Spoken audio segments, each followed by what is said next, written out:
La parabólica de Monza con nuevo nombre. En 1955 hubo modificaciones en el circuito de Monza y a esta zona se la denominó como sopraelevata, en donde se la observa junto a la parabólica en la parte interna, apareciendo su nombre desde ese momento, que suplantaba a la doble del sector vedano. La recta de Monza albergaba 2 carriles, por eso siempre fue tan ancha. Ahora, desde una vista aérea y notándose la desaparición desde hace muchos años de todo el sector peraltado que también desembocaba en la recta principal y que vimos en la imagen anterior. El tema es que en 2021 la tradicional parabólica pasó a llamarse Michele Alboreto. El 25 de abril de 2001, mientras probaba un Audi R8 LPM en el circuito de Lausitzring, en Alemania, Michele sufre un accidente que le provoca la muerte. Fue el último conductor italiano en triunfar con Ferrari, además de coronarse subcampeón mundial. Eso sucedió en un muy lejano 1985. Lo que acabo de contar muchos lo sabían, pero lo que les contaré ahora muy posiblemente pocos lo sabrán. Resulta ser que su primer contacto con la Fórmula 1 fue en 1969, cuando tenía unos 12 años. Fue a Monza con su padre y siempre recordó la impresión que le dio el Matelot de Jackie Stewart atropellando un conejo, del cual solo quedaron piel y tripas esparcidas por la pista.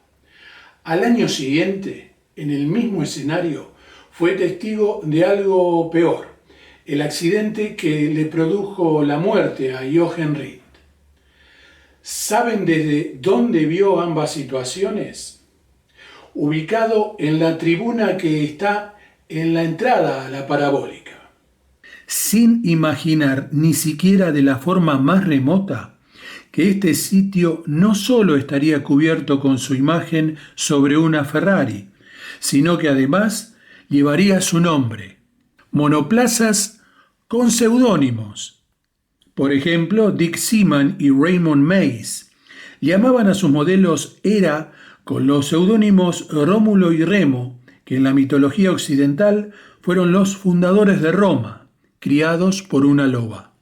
O por caso, aún denominaciones más exóticas para los Era, como lo hizo el legendario Virabonce Bahnudej Bahnuband, más conocido como Príncipe Vira, quien llamaba a su monoplaza con el nombre de Hanuman, gracias a un familiar de Siam, hoy Tailandia, también vinculado al automovilismo y de sangre azul, llamado Príncipe Chula, quien se basó en un poema épico que forma parte de la mitología hindú denominado Ramayana, el cual hace mención a Hanuman, una divinidad con forma de mono blanco, capaz de realizar formidables hazañas en las que resaltan su destreza y temeridad, un personaje mitológico siempre muy apreciado por los más jóvenes.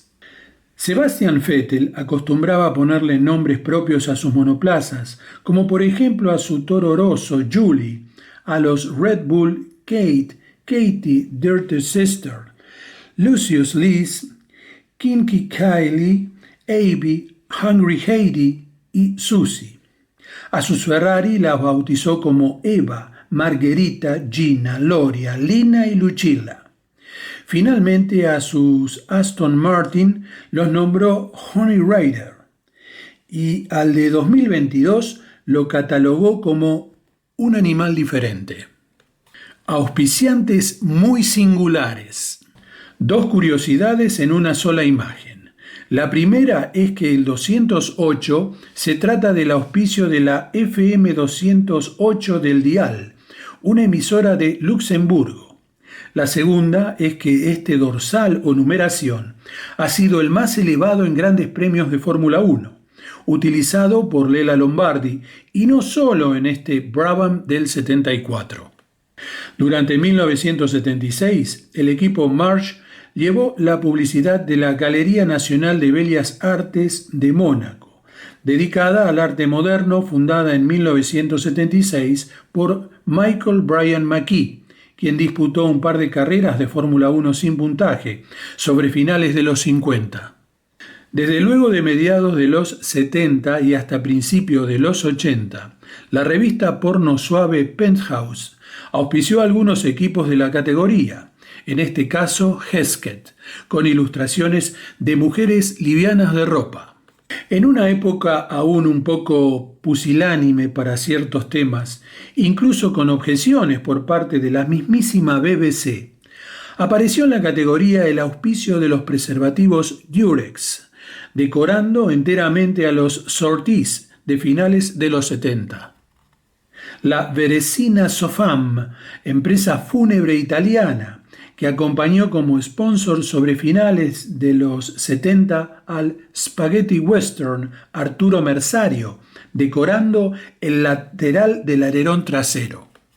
El sueco Tommy Borgud, apodado Slim, a comienzos de los 80 sobre un ATS, apoyado financieramente por sus compatriotas del grupo ABBA, del cual fue baterista. Finales de los 70 y principios de los 80 fueron tiempos en que los auspiciantes de Arabia Saudita, con sus petrodólares, comenzaban a hacer rico en dinero y títulos al equipo Williams. Como se observa en la foto, por ejemplo, allí abajo a la derecha, la compañía constructora de la familia del luego célebre terrorista Bin Laden. También la de origen luxemburguesa, Taj, Technique d'Avant-Garde, propiedad de Akran Hoye, y luego dirigida por su hijo Mansur, que entre otras cosas estaba en el negocio armamentístico, que luego, en 1985, adquiere la relojera Heuer. En este super aguri, allí, esa escritura en japonés, es la empresa Adherance, dedicada a la alopecia, o sea, a soluciones por pérdida de cabello, a través de colocación de pelucas adhesivas.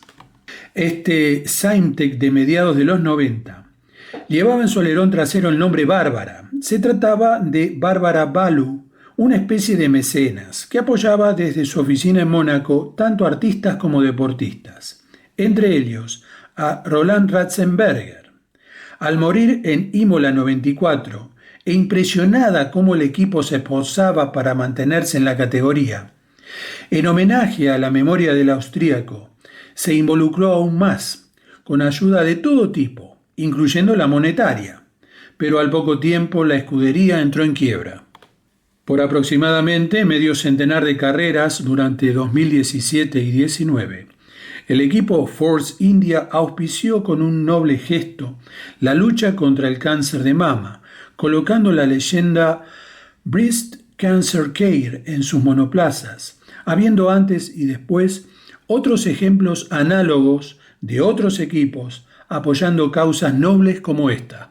Varios monoplazas han mostrado publicidades, como en este caso el Toyota de 2008 con una saga de Batman o el Brown de 2009 con Terminator Salvation, para promocionar alguna que otra película. Pero existió un caso que fue más allá que cualquiera. Incluso más allá de lo que hizo Red Bull a mediados de 2005, que para promocionar un capítulo más de la saga de Star Wars, vistió a sus mecánicos de Stormtroopers y hasta se observa por allí a un Darth Vader. Pero una década después, decía, los de Lotus Renault llegaron a diseñar ex profeso literalmente un monoplaza con la esencia del film Mad Max de la Warner Bros. Pictures, mutándolo y aplicándole todo tipo de elementos afines al largometraje, haciendo que este Fórmula 1 parezca un genuino todoterreno. Si bien en 2000 Manchester United fue auspiciante de Arrows, fue sobre publicidad estática. En cambio, durante 2012, el equipo Sauber y el club de fútbol Chelsea firmaron un acuerdo retributivo para auspiciarse mutuamente, tanto en los monoplazas como en su vestimenta deportiva. SenseTime es una empresa de capitales chinos con base en Hong Kong y ramificaciones en distintos países del mundo. Dedicada a la inteligencia artificial, fue y es auspicio del equipo Alfa Romeo desde 2022. El más ganador. Muchos saben quién fue Ettore Bugatti, tanto en el deporte motor como en los autos de producción y en otras disciplinas. Fue más que un diseñador, fue un visionario, un genio. El más famoso producto de competición de Francia en general y de Le Patron en particular fue el modelo T35. Se afirma que esta y subsiguientes versiones la transformaron en la máquina más ganadora de toda la historia del deporte motor del más alto nivel mundial, con aproximadamente más de 1 millar de triunfos, cuando Michelin y Bridgestone arruinaron un gran premio de Fórmula 1. Generalmente cuando hubo más de un proveedor de neumáticos en la categoría, tarde o temprano y en menor o mayor medida, se terminó desatando una especie de guerra. Pero lo sucedido en el Gran Premio de Estados Unidos en 2005 traspasó un límite que no debería repetir jamás. Grilla poblada solamente con 6 monoplazas, los calzados con el neumático japonés, porque a los usuarios del caucho francés no le dieron absolutamente ninguna garantía de que pudiera aguantar la exigencia de los peraltes del circuito de Indianápolis sin colapsar. De tal modo que solicitaron a los organizadores que se coloque una chicana para minimizar riesgos, pero la tensa relación entre ambas fábricas hizo que Bridgestone, ateniéndose a las normas, no lo aceptara, algo en lo que el ente rector tuvo que ceder. ¿Abus tenía una curva peraltada o un muro curvado? Este gigante circuito de casi 20 kilómetros llamado Abus, siglas de Automobil-Verkehrs- und Übungstrabe, era la primera autopista o vía rápida en Alemania, siendo utilizado para competencias y como parte del recorrido entre Berlín y Potsdam en días regulares. Durante mucho tiempo se organizaron carreras de diferentes categorías, transformándose en una cita tradicional de los monoplazas de Gran Premio hasta 1935. No se trata del muro de una represa, es el Abus, cuando en 1936 se llevaron a cabo reformas. Por ejemplo, aquí vemos obras en la Nordkurve y su monstruoso peralte de casi 44 grados de inclinación con respecto a la horizontal y recubierto con ladrillos. Otra imagen de 2 operarios trabajando, supongo, sobre una junta de dilatación de tan inclinado sector, que no era una curva peraltada, sino un muro peraltado. Imagen aérea de la Nordkurve. Obsérvese que en el interior de esta curva, que más bien parece la tribuna de un estadio, y según las crónicas, hay aproximadamente unos 50.000 asistentes. Parece un hormiguero. Errores de la FIA, tarde o nunca subsanados.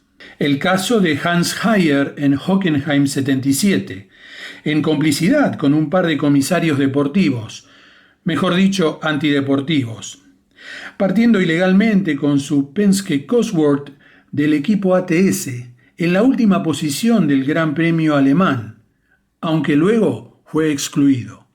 O peor aún, el caso de Harry Schell en Sebring 59, Estados Unidos, cortando pista con su Cooper Coventry Climax y fijando el tercer tiempo de vuelta en clasificación.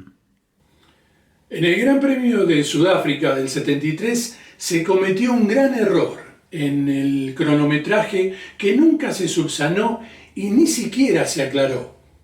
Carlos Reutemann con su Brabham Cosworth fue clasificado en el 7º lugar final, aunque en realidad fue 6º. En cambio, Denny Hulme con el McLaren Cosworth fue clasificado en la 5ª posición final, cuando en realidad fue 8º. En el Gran Premio de Canadá del 73 hubo un terrible descalabro con las posiciones, debido a múltiples ingresos y egresos a boxes debido a las inclemencias del tiempo. Además de utilizarse también por primera vez y de forma oficial en un Gran Premio de Fórmula 1, el auto de seguridad. Llegado el momento, el encargado de la bandera a cuadros ni siquiera la desplegó. Recién en la que se consideraba como la vuelta número 82, la carrera había sido pactada a 80. Comenzó a hacerla flamear, sin que ningún monoplaza pasara por allí. De tal era el desconcierto que nadie sabía qué era lo que estaba sucediendo, dado que si no se le daba el banderazo a nadie como el primero y por ende ganador, es que se detenía la competencia, tal vez sin decretar vencedor. Al llegar los monoplazas a boxes y los conductores a la zona de podio, era Emerson Fittipaldi con Lotus quien recibía las fotos y los saludos. Junto a él ingresaban Peter Revson con McLaren y Jackie Oliver con Shadow, que incluso felicitó al brasileño. Se hace ondear la bandera de Brasil, pero enorme fue la sorpresa cuando reemplazan a la verde amarela por la bandera de Estados Unidos. Inmediatamente aparece por allí un señor de la organización y con modales delicados y caballerescos le entrega el trofeo al ganador, el estadounidense Revson, quien lo recibe sorprendido junto a sus explicaciones, mientras Emerson se ríe. Eso ya se acababa de transformar, como decimos por aquí, en un genuino despelote monumental. Sorpresa, incredulidad, discusión, etc. Por un lado, Fittipaldi reclamaba, y con toda justicia, su triunfo, y en el otro extremo estaba Revson tratando de autoconvencerse de que había ganado. Y en el medio de todo quedaba este despelote monumental, del que no existen aún equivalencias en la categoría. En este caso también, la enorme mayoría de los sitios web dedicados a las estadísticas de la Fórmula 1 ni siquiera validan una aclaración que al menos complemente el porqué de este resultado final. Durante el Gran Premio de Japón del 76, Jacques Laffite con su Ligier Matra fue el primero en cambiar neumáticos lisos Goodyear por ancorizados, y según las tablas de cronometraje de la mayoría de los equipos, el francés realizó el récord de vuelta. Cuando culmina la carrera, el comisariato deportivo, los organizadores, asentaban como que el récord de vuelta lo había logrado Masahiro Hasemi, quien con su Kojima Cosworth abandonó a 7 vueltas del final. Aún así, el secretario del ente, Ivonne León, elevó dicha protesta. Los organizadores comprobaron sus registros, admitieron su error y se disculparon. Es decir, que para las autoridades de la prueba, Laffite había logrado el récord de vuelta en el Gran Premio de Japón de 1976, en la teoría, porque en la práctica el ente rector nunca emitió comunicado oficial alguno confirmando el error. Y este asunto quedó incomprensiblemente así por mucho tiempo, hasta que finalmente a la larga se corrigió. Gran Premio de Argentina de 1977. En clasificación, James Hunt marca con su McLaren Cosworth la pole position en 1 minuto 48 segundos 68 centésimas. Sin embargo, muchos coincidieron en que el tiempo del inglés fue irregular, que, en realidad, el mejor registro correspondía al Brabham Alfa Romeo del irlandés John Watson. Bernie Ecclestone intercedió para calmar los ánimos, dejando las cosas como estaban, en medio de una incipiente disputa institucional entre la FISA, brazo deportivo de la FIA, y la FOCA, que nucleaba a los constructores, en su mayoría británicos, que ya estaba por explotar este conflicto en poco tiempo más. También en Buenos Aires, al año siguiente, al culminar la prueba, se toma como récord de vuelta el realizado por la Ferrari de Gilles Villeneuve y como segundo mejor registro el del Tyrrell Cosworth de Patrick Depailler, cuando en realidad el mejor tiempo había sido el del McLaren Cosworth de James Hunt, realizado en el giro 44 en 1 minuto 50 segundos 58 centésimas, nunca siendo solucionado dicho error. Por último, lo sucedido en la segunda mitad de la temporada de 1983. El Brabham BMW utilizó carburante irregular de 102.9 octanos en lugar de 102.5, que era el máximo permitido, ganándole Nelson Piquet el certamen a Alain Prost de Renault por solo 2 puntos. Eccleston, que era dueño del equipo Brabham, redactó una carta meses después, confesando que efectivamente existió dicha irregularidad en el combustible. Sin embargo, Jean-Marie Balestre, presidente de la FISA, en su momento no hizo nada a pesar de los reclamos, dejando todo como estaba. ¿Desde qué año se utiliza oficialmente el término Formula One?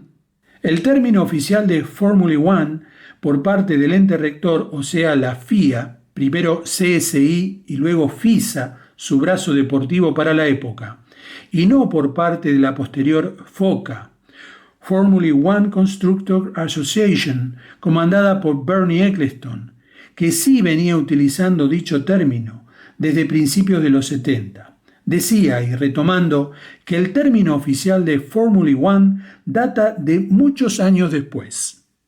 Dado que la denominación oficial de Drivers' World Championship and Constructor World Championship fue sustituido por el de FIA Formula One World Championship, y eso fue recién a partir de mediados del certamen del año 1981.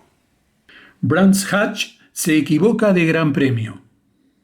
En 1964, este autódromo recibe de forma oficial su primer Gran Premio de Fórmula 1 como el de Gran Bretaña, aunque el Daily Mail no solo imprimió afiches, sino que además el programa oficial contenía la denominación de Gran Premio de Europa. ¿Cuándo deja de utilizarse la conducción compartida en la Fórmula 1? Hablando de gran premios oficiales, y según parece, fue paulatina su aplicación y no del todo clara, digamos que ambigua, debido a que en Monza 58 la Scuderia Centro-Sud alista los Maserati 250F número 34 para Carroll Shelby y el número 32 para Mustang Gregory. El monoplaza de Shelby abandona en la primera vuelta, entonces pasa a compartir el de Gregory y culminan en la cuarta posición final, pero no se le entregaron los puntos por compartir conducción. Mientras que en Watkins Glen del 64 el equipo Lotus alista un modelo 25 para Mike Spence y un modelo 33 para Jim Clark, con los números 1 y 2 respectivamente, más otro monoplaza cliente para Walt Hansgen. Colin Chapman hace que Clark tome el Lotus de Spence. Las estadísticas oficiales toman al monoplaza número 1, Clark Spence, como séptimo, y al número 2, Spence Clark, con el 12º puesto. Menos mal que no terminaron primero y segundo, porque si no, se hubieran vencido a sí mismos. El legado de Wolfgang von Trips al deporte motor alemán. El señor de nombre Rolf y su esposa Elisabeth tenían su hogar en Hurt-Herd-Mülheim, paraje próximo a la ciudad de Colonia, al oeste de Alemania.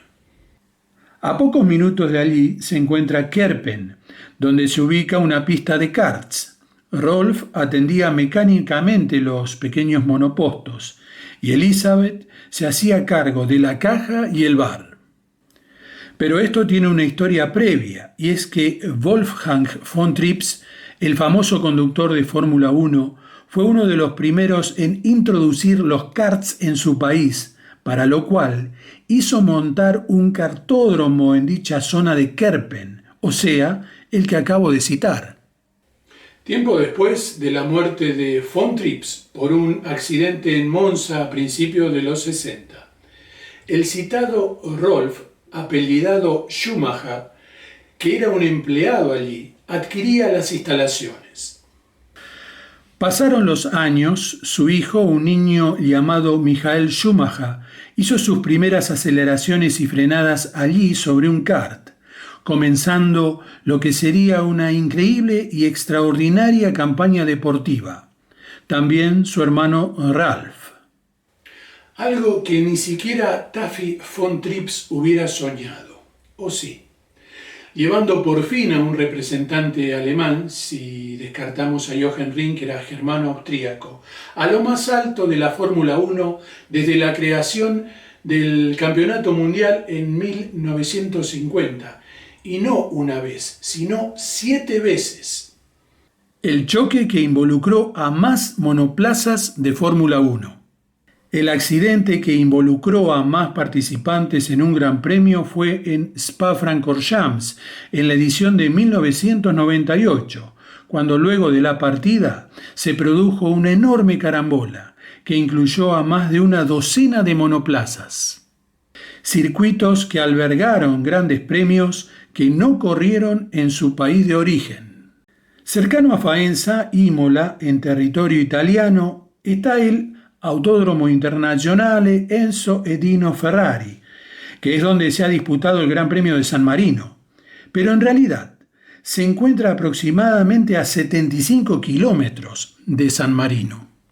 La Serenísima República de San Marino, con sus 61 kilómetros cuadrados de superficie y poco menos de 35.000 habitantes, es la república más antigua de Europa que aún sobrevive y uno de los estados más antiguos del continente. Se encuentra en el noroeste de Italia, próximo al mar Adriático, y está enclavado sobre los alrededores del monte Titán, en los Apeninos. Al pie de la elevación más fotografiada e ilustrada de la historia, o sea, el monte Fuji en Japón, se encuentra el circuito homónimo. En los años 1994 y 95 no fue el Gran Premio de Japón, sino el Gran Premio del Pacífico. En Dijon-Prenois, Francia, se disputa el Gran Premio de Suiza en 1982. La primera vez que la categoría utilizó el circuito urbano azerbaiyano de Bakú, dicha competencia fue denominada como Gran Premio de Europa. El tradicional circuito británico de Brands Hatch fue denominado como Gran Premio de Europa en las temporadas de 1983 y 85. El británico Donington albergó de forma oficial a la Fórmula 1 por única vez en el Gran Premio de Europa de 1993. El español Jerez de la Frontera fue escenario del Gran Premio de Europa en 1994 y 97. El trazado urbano levantino de Valencia se denominó Gran Premio de Europa de 2008 a 2012. El Nürburgring, que suplantó al viejo y venerable circuito, en 1984 fue sede del Gran Premio de Europa, también en el 95 y 96, como así también desde el 99 al 2001. Además, fue el Gran Premio de Luxemburgo en las temporadas de 1997 a la de 2007. Cuando en Argentina, un Gran Premio de Fórmula 1 le ganó a un Boca versus River. Para que se tenga una idea, de casi 30 millones de habitantes que tenía mi país a principios de los 80, más del 30% de la población veía las carreras de Fórmula 1 por TV, literalmente por una sola señal, ATC Canal 7 Argentina Televisora Color, con picos de audiencia inauditos para estas épocas, con aquellos relatos del inolvidable Héctor Acosta. Creación o no, incluso alguna vez se tuvo que cambiar de horario un clásico de fútbol, ya no argentino sino mundial, como lo es un Boca River, con un Diego Maradona, Miguel Brindisi, Roberto Mouso, Oscar Ruggeri, Ricardo Gareca y Hugo Gatti, entre otros para Boca Juniors, contra un River Plate también con grandes estrellas, comenzando por su técnico don Alfredo Di Stéfano, con Mario Kempes, Daniel Pasarela, Ubaldo Filiol, Ramón Díaz, Norberto Alonso, Rubén Gallego, Julio Larticochea, entre otros.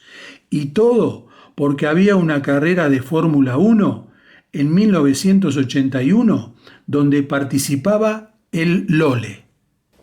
Nunca antes había sucedido algo así, y estoy casi seguro que al menos no viviré para ver algo siquiera parecido a esto nuevamente en Argentina.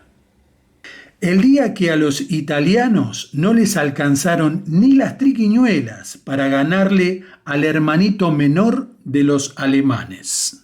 A la izquierda, el monoplaza Mercedes-Benz W154/M163 de la categoría Mayor, la llamada Grand Prix. Y a la derecha, el más pequeño W165M164 de la categoría Voiturettes, su hermanito menor. Las flechas de plata, es decir, Mercedes-Benz y Auto Union, apoyados económicamente por el gobierno de Hitler, se adueñaban descaradamente del panorama de los Grand Prix, la madre de la Fórmula 1, desde mediados de los 30 hasta comenzada la Segunda Guerra Mundial y hasta prácticamente el estallido de la contienda encima. Los imponentes y avanzados monstruos plateados dominaban el campo deportivo de la llamada Era de Oro. Mientras que los italianos, principalmente Alfa Romeo y Maserati, no podían con ellos y tenían que conformarse con el dominio, pero de la categoría menor, o sea, los Voiturettes, una especie de Fórmula 2 de esas épocas. Y aquí entra a esta historia ese monoplaza, el hermanito menor, el de la última foto. Uno de esos esfuerzos vanos por evitar tanto dominio fue el ideado y aplicado por los italianos Alfa Romeo y Maserati, quienes, aburridos y hastiados de perder una y otra vez frente a los alemanes, y últimamente con sus motores de 3.000 centímetros cúbicos, los peninsulares hicieron una jugarreta junto con las autoridades del ente rector de entonces, para que en el Gran Premio Africano de Trípoli de 1939 se aplique un reglamento especial que admitía solo motores de hasta 1.500 centímetros cúbicos, es decir, de la categoría Voiturettes, autos chicos, y valga la redundancia, una categoría de gran predicamento y en donde los monoplazas italianos dominaban, queriendo también hacerlo en el circuito urbano de Melilla y vencer con sus monoplazas rojos a los plateados germanos. Adrede, el comunicado de la realización del Gran Premio se hizo solo a 8 meses de la fecha pactada, tiempo que, según pensaban los italianos, no sería suficiente para que los alemanes presentaran un monoplaza bajo esa reglamentación, puesto que había que diseñarlo, construirlo y probarlo, para que recién luego poder presentarlo en dicha carrera. Publicidad de Maserati con líneas aerodinámicas que se presentaría en el Gran Premio de Trípoli a los mandos de Luigi Villoresi y casi convencidos de un triunfo al menos italiano y no alemán.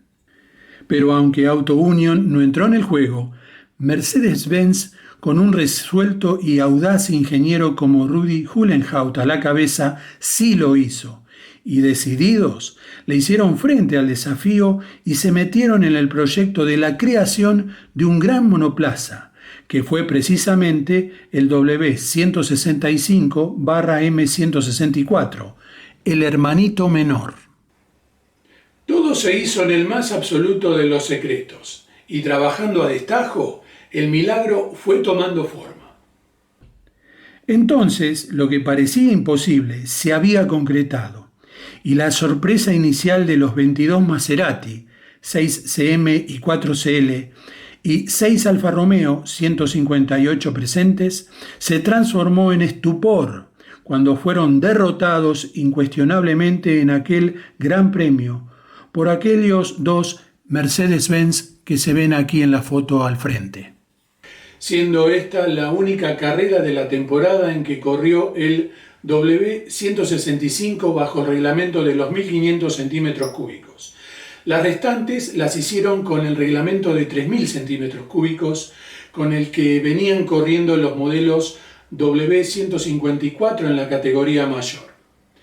Y los italianos, también británicos y franceses, ya no sabían qué hacer con estos tipos, porque no había forma de vencerlos. Lo hicieron, eso sí, aunque en la Segunda Guerra Mundial, la cual ya se desencadenaría muy poco tiempo después.